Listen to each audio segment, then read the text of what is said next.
en fait, j'ai réalisé que le sexisme était systémique et pas individuel en l'observant, pas sur moi, mais sur des collaboratrices.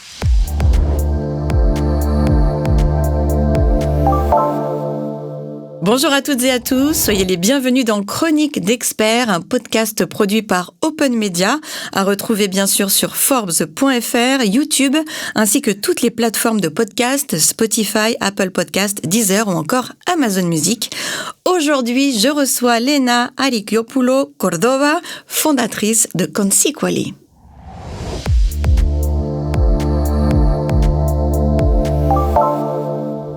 Kalimera, Lena.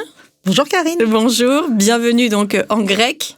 J'aimerais que vous m'expliquiez un peu ce qu'est Consequally. Alors, Consequally ou Consequally, c'est un nom que j'ai trouvé un jour en me réveillant, en me disant construire l'égalité. Je voulais rappeler le BTP qui était le monde d'où je venais, donc la construction, et puis parler de la transformation des organisations vers plus d'équité, d'égalité, de justice et de durabilité du coup. Et du coup, je me suis réveillée en disant Consequally, ça sonne bien. Ça sonne très bien. Donc, ça sonne très américain, international. J'ai vite été sur LinkedIn vérifier que personne n'avait ce nom et je l'ai adopté. Concrètement, Consequally, c'est une entreprise de conseil et de formation qui accompagne les organisations publiques et privées sur la voie de la transformation, on va dire ça, culturelle ou organisationnelle, en se basant sur la diversité et l'inclusion et plus spécifiquement sur l'égalité femmes-hommes et la distribution des pouvoirs et de la gouvernance. J'ai envie de dire bravo et merci pour ce que vous faites, mais c'est quand même fou que vous existiez, tout simplement. C'est-à-dire qu'on ait besoin d'avoir quelqu'un comme vous qui mette en place des normes et qui disent voilà, il faut quand même des femmes, il faut quand même des gens un peu différents. C'est fou quand même à notre époque. Alors, on en est là. Alors c'est complètement dingue, en effet. Et j'aimerais bien ne plus exister dans 5 ou 10 ans. Ce serait formidable et qu'on fasse autre chose, quoi. Ou qu'on fasse que de la construction, ou que je refasse que de la construction, mais de manière beaucoup plus équitable. En effet, alors c'est difficile comme approche. C'est hallucinant que ce soit difficile parce que ça devrait être naturel, mais ça ne l'est pas. Et donc, oui, on est obligé de mettre en place des choses. Et en réalité, moi, je m'en suis rendu compte en essayant de travailler sur le sujet de l'équité entre les hommes et les femmes de l'intérieur dans le domaine du BTP. Tant que j'étais en entreprise, et j'ai passé 25 ans, et je me suis rendu compte, en réalité, que la transformation de ce type-là, en tout cas, et de l'égalité de genre vécue à l'intérieur de l'entreprise et en essai de transformation de l'intérieur, n'était pas possible s'il n'y avait pas un regard externe qui pouvait appuyer là où ça faisait mal. Parce que quand on est dedans, on est un peu jugé parti.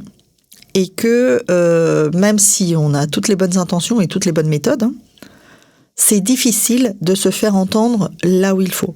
C'est toujours plus facile vu de l'extérieur. En ayant le recul, on a plus de solutions que quand on est en plein dedans. Et j'ai envie de dire que aussi, je comprends où on en est parce qu'il faut revenir dans les années 50, c'est-à-dire il y a très très peu de temps, les femmes n'avaient même pas le droit de porter un pantalon ou d'avoir un compte en banque ou d'aller travailler. Donc aujourd'hui, on en est encore là, oui. Et c'est un vrai combat que vous menez. Comment ça se traduit concrètement au jour le jour ? Alors, au jour le jour, c'est d'abord de la prise de conscience. D'accord ? Pour être en mesure d'agir, il faut identifier qu'il y a un sujet. Et effectivement, vous dites, il y a 50 ans, on pouvait à peine porter un pantalon. Moi, je vais un peu plus loin. Je dis qu'il y a 2000 ans, les premières démocraties sont nées. Un peu plus de 2000 ans, les premières démocraties sont nées. À Athènes, au 5e siècle avant Jésus-Christ. Et en fait, les femmes n'ont eu le droit de voter, donc de faire partie de ces démocraties de manière active, que depuis moins de 150 ans. Partout dans le monde, n'importe où dans le monde. Donc autant dire que le sujet, il est extrêmement récent, en réalité, dans notre quotidien. Donc oui, il y a une révolution féministe qui a commencé au début du XXe siècle ou à la fin du XIXe et qui a plusieurs vagues, dont cette dernière vague en cours depuis MeToo, qui fait que on progresse sur le sujet dans l'opinion publique, on en parle davantage et du coup la prise de conscience est plus importante. Mais cette prise de conscience, elle entraîne également des backlash et des retours arrière qui du coup freinent l'avancement. Donc aujourd'hui, concrètement, pour agir, 1, il faut en prendre conscience. 2, se dire que c'est un sujet qui concerne tout le monde, les femmes comme les hommes. Et 3, commencer à imaginer les choses autrement et à le faire collectivement dans les entreprises. Justement, à propos d'imaginer les choses autrement, vous dites et vous affirmez que le travail est un espace clé pour faire évoluer la société. Pourquoi, selon vous, le travail plus qu'ailleurs ? Parce que le travail est un endroit où on doit, d'une manière ou d'une autre, obéir à des règles. Et donc, le fait d'être dans un espace réglementé, c'est plus facile pour transformer des règles et les suivre. Quand on est dans le monde privé, avec ses amis, avec sa famille, avec tout un chacun, bien sûr, il y a des lois. Mais, je veux dire, on est arrêté par les lois quand on les enfreint d'un point de vue pénal. On n'en est pas là. Or, le changement, il vient sur les petites habitudes et les pratiques quotidiennes. Et ces pratiques quotidiennes, en entreprise, au travail, on peut les faire évoluer de manière un peu obligatoire, certes, mais dans un cadre professionnel. Or, comme nous ne sommes qu'un, on transporte nos transformations personnelles et interrelationnelles, on les transporte chez soi. Et donc, on fait évoluer la société en faisant évoluer le monde professionnel. J'en suis convaincue. Et comme vous le savez plus que moi, il faut 21 jours, je crois, pour qu'on s'habitue. C'est ça, pour que l'esprit s'habitue. Donc, si on le fait 21 jours au travail, je pense qu'après, en effet, vous avez raison, ça se répercutera en fait partout, aussi bien dans la famille que même dans la société. Bravo. Beaucoup d'entreprises disent agir pour l'égalité professionnelle. Sur le terrain, c'est vraiment le cas ? Alors, beaucoup d'entreprises en France ont commencé à regarder ce sujet de manière concrète. Alors, quand on commence à regarder, et je l'ai dit tout à l'heure, on commence par faire prendre conscience. Et donc, énormément d'entreprises, et ça c'est une réalité, ont mis en place des sensibilisations. Alors, la sensibilisation, c'est vraiment le premier petit pas. C'est indispensable, mais ce n'est pas encore des actions de transformation. Donc, beaucoup d'entreprises ont commencé à sensibiliser.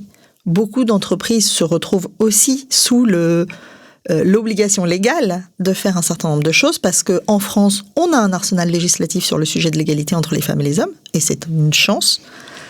Mais... Et c'est à double tranchant, c'est toujours ma vision qui me dit, mais on en est encore là, quoi. Le sexisme, enfin tout ce qui va avec, c'est... Ouais, heureusement que c'est légal et que on nous aide, mais quand même c'est triste. Alors c'est triste et c'est même énervant, enfin moi c'est de la colère que j'éprouve quand même. Et en même temps, je me dis, mais heureusement, parce que vu où on en est, et vu d'où ça vient, il nous faut un peu d'aide, c'est sûr. Mais je rêverais qu'on n'en ait pas besoin. Voilà. Donc, moi, j'essaye d'être positive et de me dire, ok, on prend ce qu'il y a. Pour les bonnes ou les mauvaises raisons, je m'en fiche. Finalement, ce qui compte, c'est l'action qu'on va faire, c'est le nombre de femmes à qui on va donner des possibilités et le nombre d'entreprises qui vont agir et se mettre un pas de côté pour aller plus loin, pour leur bien d'ailleurs. J'aime bien ce que vous dites. Vous dites souvent qu'on ne change pas une organisation sans prendre soin des personnes, mais qu'on ne lutte pas non plus contre les discriminations sans changer les pratiques. Donc ça, vous avez vraiment ça à cœur. Quand vous allez dans une entreprise, qu'est-ce que vous remarquez le plus souvent ?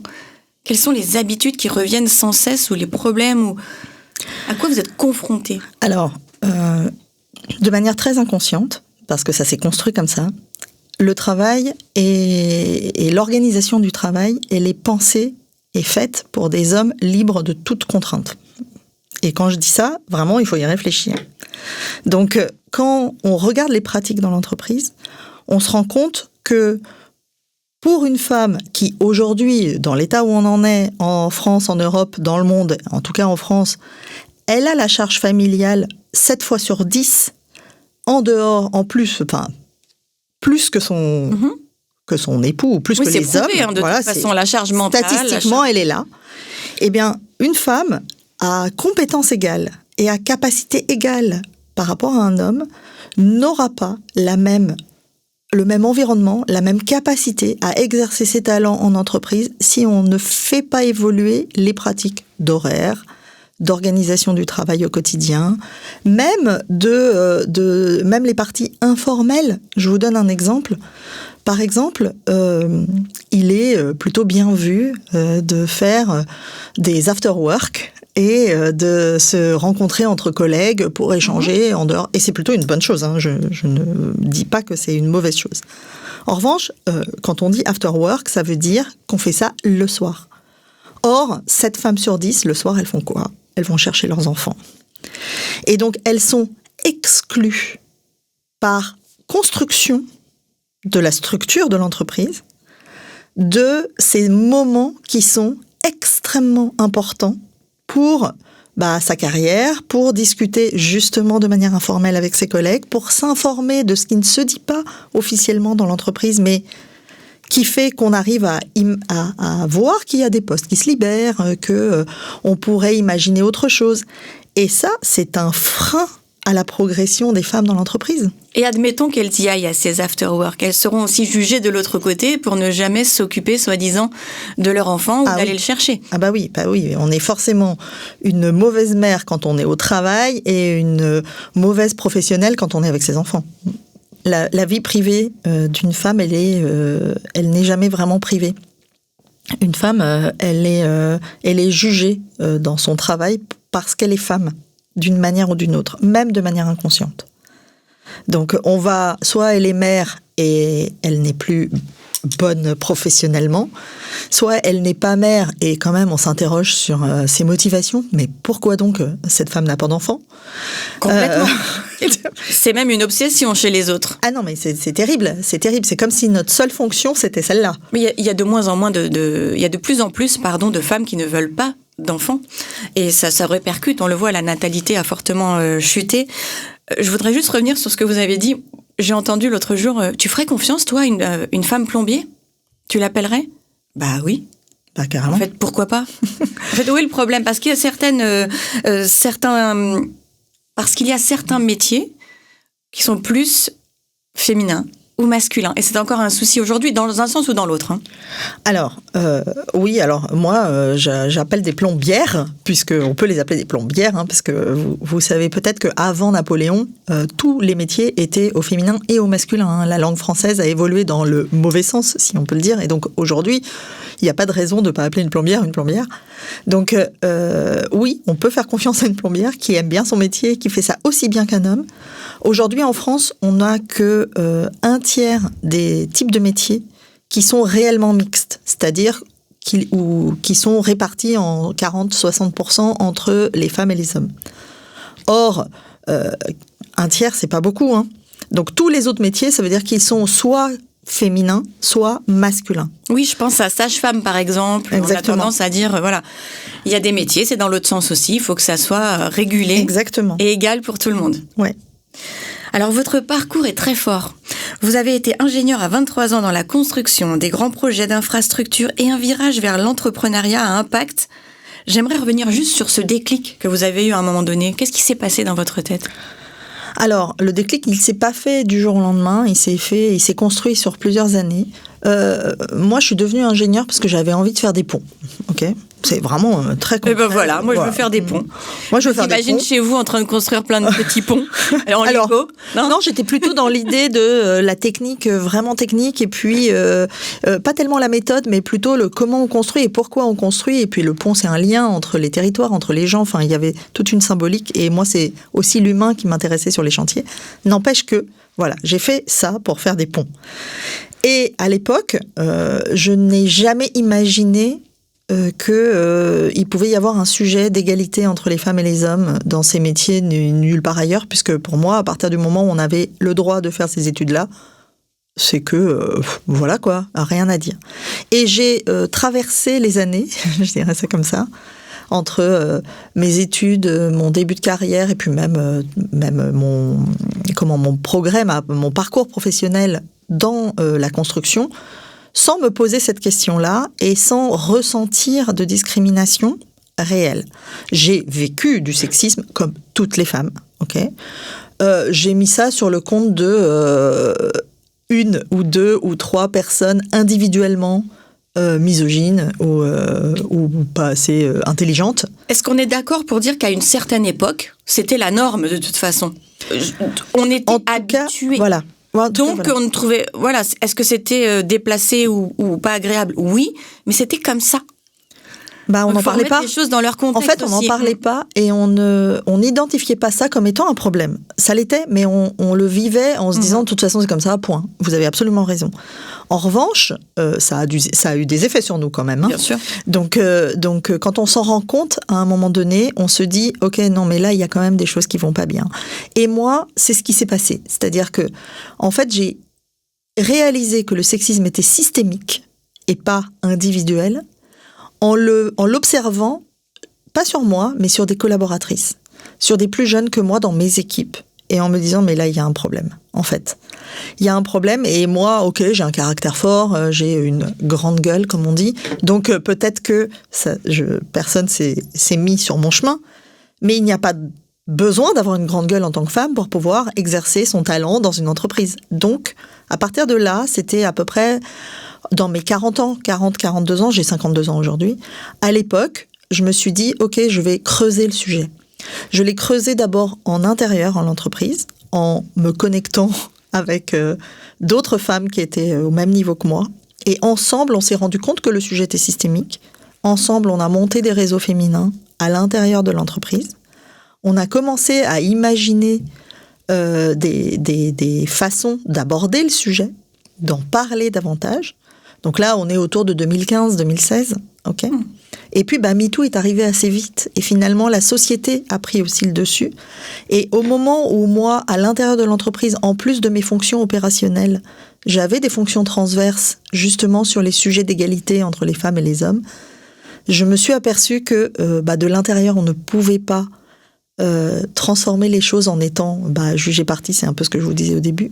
Et du coup, j'ai décidé que il était temps de changer. J'ai vécu aussi à ce moment-là du sexisme caractérisé, ce qui était quand même incroyable à cet âge-là et au poste de responsabilité que j'avais, mais je l'ai vécu. Et en fait, du jour au lendemain, je me suis dit ok, c'est le moment. J'ai fait une formation complémentaire à Sciences Po sur la conduite du changement et les transitions des dirigeants.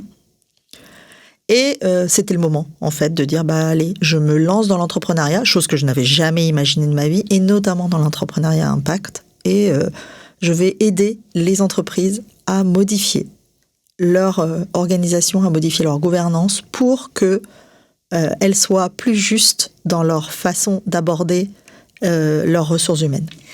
Vous me corrigerez si je me trompe, peut-être que certains hommes, certaines femmes ne le voient pas comme ça, mais... Le féminisme, ce n'est pas écraser l'homme, on est bien d'accord, c'est vouloir l'égalité et être à égalité un petit peu dans tout ce qu'on fait, c'est tout. Absolument. En fait, c'est pas revendiquer, être au-dessus, et ça, faut que ce soit clair en fait.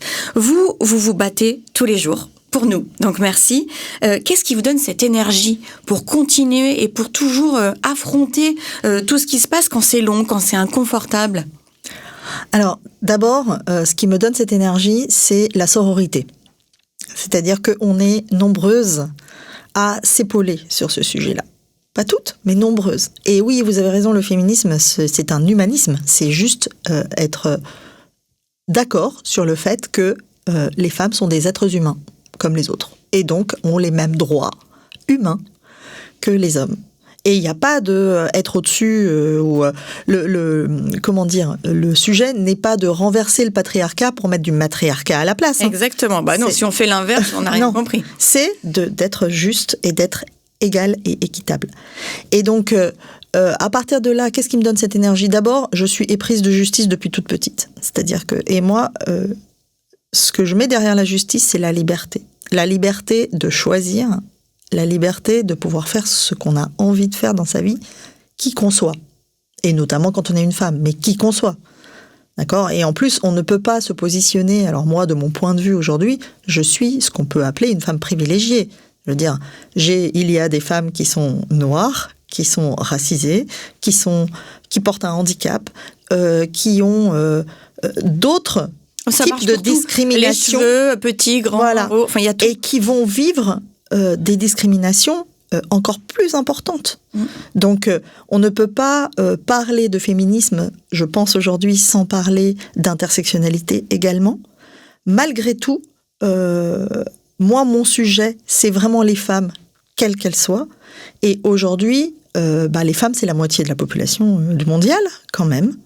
Et donc, à partir du moment où la moitié de la population mondiale n'est pas traitée, ne peut pas vivre, n'a pas des vécus égaux à ceux des hommes de manière générale, on a un problème dans la société. Et j'ai quand même une pensée, et je suis obligée pour toutes ces femmes dans le monde qui vivent des choses insupportables, qui sont réduites au silence. Et voilà, nous, on a beaucoup de chance. Et c'est grâce à des personnes comme vous qu'on continue d'avancer et de se libérer. Donc, merci pour ce que vous faites. Efkaristopoli, Léna, pour cet échange sincère, profondément humain, pour tout ce que vous faites au jour le jour. On comprend que transformer le travail, c'est pas seulement changer les règles, c'est toucher à ce que nous sommes collectivement. Je vous dis à très bientôt pour un nouvel épisode de Chronique d'Experts.